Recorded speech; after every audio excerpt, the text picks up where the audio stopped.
Hello viewers, আমি Faisal Ahmed cyber security and ethical hacking এর পক্ষ থেকে আপনাদের স্বাগতম। তো আজকে আমি আপনাদের জন্য খুবই ইন্টারেস্টিং একটি ভিডিও নিয়ে আসছি, আর সেটি হচ্ছে আমাদের যে wireless penetration testing gadget black hat special edition pro. তো এই ডিভাইসের যে আইআর ফাংশনটা আছে, যেটির মাধ্যমে যে কোনো আইআর সিগন্যালকে ক্লোন বা হ্যাক করা হয়ে থাকে, তো ওইটাই মূলত আমরা লাইভ আপনাদের টেস্ট করে দেখাবো।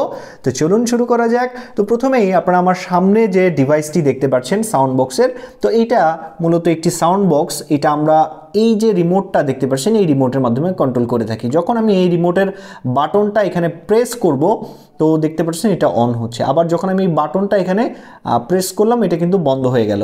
তো এই রিমোটটাকেই আমরা মূলত হ্যাক করে দেখাবো আমাদের black hat special edition pro গ্যাজেটের মাধ্যমে। তো আমাদের যে ব্ল্যাক হ্যাট স্পেশাল এডিশন যে গ্যাজেটটি আছে, এটি যে ব্যাটারি ভার্সন আছে, এটা এরকম দেখতে হবে, এই যে দেখতে পাচ্ছেন। তো এইখানে আমরা আইআর রিমোটকে ক্লোন বা পেনিট্রেশন টেস্টিং করার জন্য আমরা এই দুটো সেন্সর ইউজ করে থাকি। তো প্রথম যে সেন্সরটা আপনারা দেখতে পাচ্ছেন, এটা হচ্ছে আপনার আইআর রিসিভার। এইটা আইআর সিগন্যালগুলোকে রিসিভ করে থাকে। আর এই যে আরেকটা সিগন্যাল এলইডি দেখতে পাচ্ছেন, এই এলইডিটার মাধ্যমে মূলত ওই আইআর সিগন্যালটাকে ট্রান্সমিট করে থাকে, যার ফলে পুরো একটা রিমোটের কাজ কিন্তু আমরা আমাদের এই ডিভাইসের মাধ্যমে করতে পারি। তো এখন আমি আপনাদের প্র্যাকটিক্যালি দেখাচ্ছি। তো আমি আমার যে অ্যান্ড্রয়েড ফোনটা, এটা আপনাদের দেখাই। তো অ্যান্ড্রয়েড ফোনের সাথে আমার ব্ল্যাক হ্যাটটা কানেক্টেড আছে ওয়াইফাইয়ের মাধ্যমে। তো আমি এখন যে কাজটি করব, এই মেনু অপশন থেকে আইআর যে হ্যাকিং অপশনটা আছে, এইটার মধ্যে চলে যাব।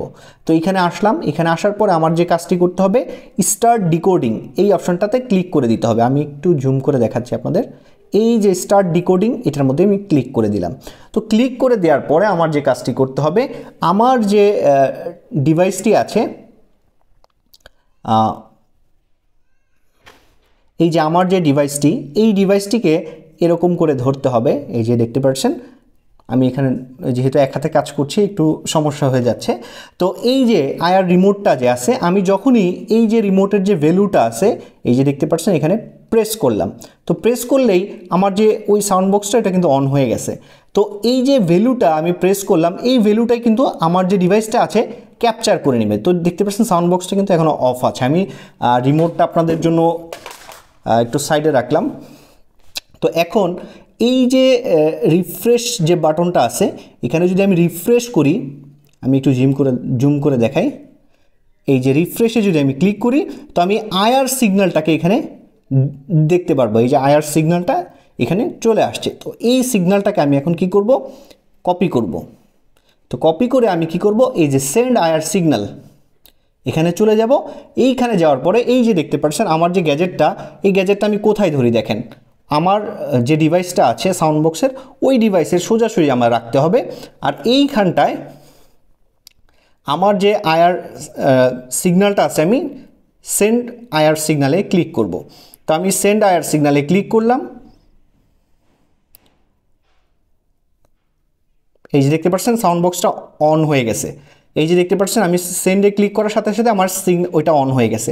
আবার আমি এখানে ধরে যখন এই সিগন্যালটাকে আবার প্রেস করব, দেখবেন সাউন্ড বক্সটা বন্ধ হয়ে যাবে। তো দেখতে পাচ্ছেন এই যে বন্ধ হয়ে গেছে। আবার এটা যখন আমি প্রেস করলাম, অ্যাক্টিভেট হয়ে গেল। আবার যখন প্রেস করলাম, বন্ধ হয়ে গেল। তো ইজিলি কিন্তু আপনারা এখানে দেখতে পাচ্ছেন যে আমার যে সাউন্ড বক্সটা, সেটা বন্ধ হচ্ছে কিনা। আমি এক হাতে দেখাতে একটু কষ্ট হচ্ছে, তারপর আমি দেখাই। তো এই যে দেখতে পাচ্ছেন, আমি এটাকে ধরলাম। তো আইআর সিগন্যালটাকে আমি ট্রান্সেন্ডে ক্লিক করলাম। তো দেখতে পাচ্ছেন আমার ডিভাইসটা কিন্তু কন্ট্রোল হচ্ছে।